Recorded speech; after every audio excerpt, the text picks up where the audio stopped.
सकते हैं। और बालाजी यात्रा भाई, तो आप लोग वीडियो में देखिए, वीडियो को लाइक कमेंट शेयर करते रहिए बीच बीच में। मुजफ्फरनगर में डीजे का बहुत ज़्यादा क्रेज है। मुजफ्फरनगर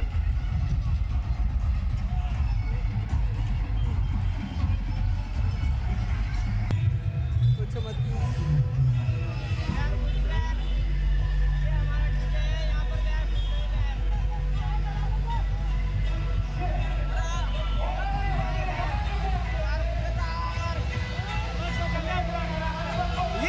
देव ऑडियो, हम जिसका इंतजार कर रहे थे वैसे अभी से वही हो गया।